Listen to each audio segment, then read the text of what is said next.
एक बार माता पार्वती भगवान शिव शंकर के साथ पद यात्रा पर विश्व भ्रमण के लिए निकली।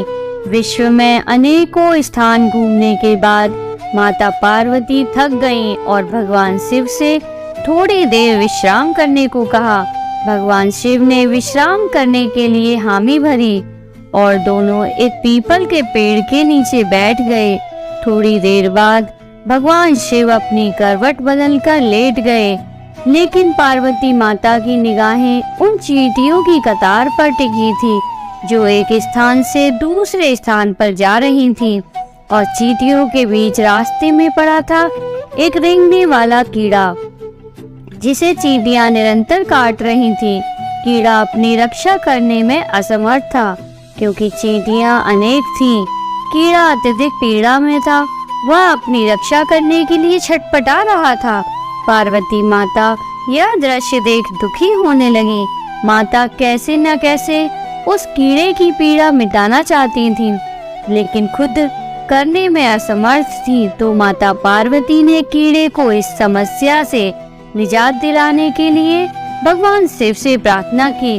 भगवान शिव ने जब खड़े होकर उस कीड़े को देखा तो उन्होंने माता पार्वती को समझाया कि इस पर अपना ध्यान मत दो, यह किसी पीड़ा में नहीं अपितु अपने कर्मों का फल भोग रहा है। लेकिन पार्वती माता अपने कोमल हृदय से इस कठोर और पीड़ादायक दृश्य को देखकर काफी दुखी थी। उन्होंने भगवान शिव से उस कीड़े की पीड़ा मिटाने के लिए लगातार प्रार्थना की, लेकिन भगवान शिव भी उन्हें यही समझाते रहे कि इस पर ध्यान केंद्रित मत करो, यह अवश्य ही अपने कर्मों का फल भोग रहा है। भगवान शिव ने इस समस्या से छुटकारा पाने के लिए माता पार्वती को वहां से कहीं दूसरे स्थान पर चलने को कहा ताकि उनका ध्यान वहां से हट सके।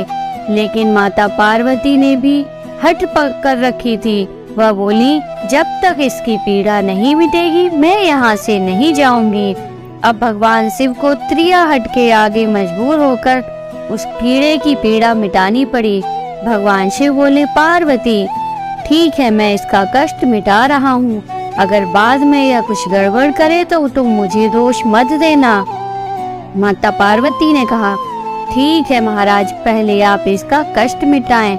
फिर भगवान शिव ने अपनी शक्तियों से उस कीड़े को राजा चींटियों को उसकी प्रजा और उनके लिए एक बहुत ही सुंदर नगरी बना दी जिसमें राजा का आलीशान महल था। अब यहाँ से उस राजा की वास्तविकता शुरू होती है, जिस कारण उसे एक कीड़े के रूप में पीड़ा मिल रही थी। अब जब सब कुछ बनकर तैयार हो गया तब भगवान शिव ने राजा, जो पहले कीड़ा था, से कहा, भाई अब तू अपना राजपाट संभाल, हम चलते हैं। लेकिन राजा अपने व्यवहार से बड़ा ही घमंडी और एक चरित्रहीन व्यक्ति निकला। उसने माता पार्वती की सुंदरता पर मोहित होकर उनका हाथ पकड़ लिया और भगवान शिव का यह कहकर अपमान किया है कि तू एक योगी वन भटकने वाला एक साधारण सा ब्राह्मण, भला तेरे साथ यह सुंदर स्त्री कैसे रह सकती है? इसकी जगह तो मेरे महल में है जिसे मैं अपनी रानी बनाऊंगा। इतनी सुंदर स्त्री एक राजा की रानी ही बन सकती है, ना कि एक साधारण योगी से कि जिसे ना अपने आज का पता है ना कल का। अब मेरी बात सुन और यहाँ से चुपचाप चला जा, यह तो मेरी रानी बनेगी। भगवान शिव ने राजा को बहुत समझाने की कोशिश की और बोले, यह मेरी पत्नी है, तू अपना राजपाट संभाल, तुझे हजारों रूपमती मिल जाएंगी। भगवान शिव ने उसे खूब समझाने की कोशिश की, लेकिन राजा अपनी जिद पर अड़िग रहा। तो भगवान शिव ने कहा, ठीक है राजा, तू इसे अपनी रानी बना लो, मैं यहाँ से चलता हूँ। यह बात सुनते ही माता पार्वती भगवान शिव के चरणों में गिर गईं और बोली, स्वामी आप मुझे इस दुविधा में छोड़कर कैसे जा सकते हैं? भगवान शिव बोले, पार्वती मैंने तुम्हें पहले ही कहा था कि मैं इसका कष्ट मिटा दूंगा, लेकिन बाद में अगर यह कुछ गड़बड़ करता है तो तुम मुझे दोष मत देना। माता पार्वती, हे नाथ मुझे क्षमा करें, जो मैं कर्म सिद्धांत को नहीं पहचान सकी। अब मैं समझ गई यह घमंडी और चरित्रहीन मानव अपने पिछले जन्म के कर्मों का फल भोग रहा था। इस क्रूर मानव ने अवश्य ही अपने जीवन में अनंत पाप किए होंगे, जिसका दंड इसे इस कीड़े के रूप में भुगतना पड़ रहा है।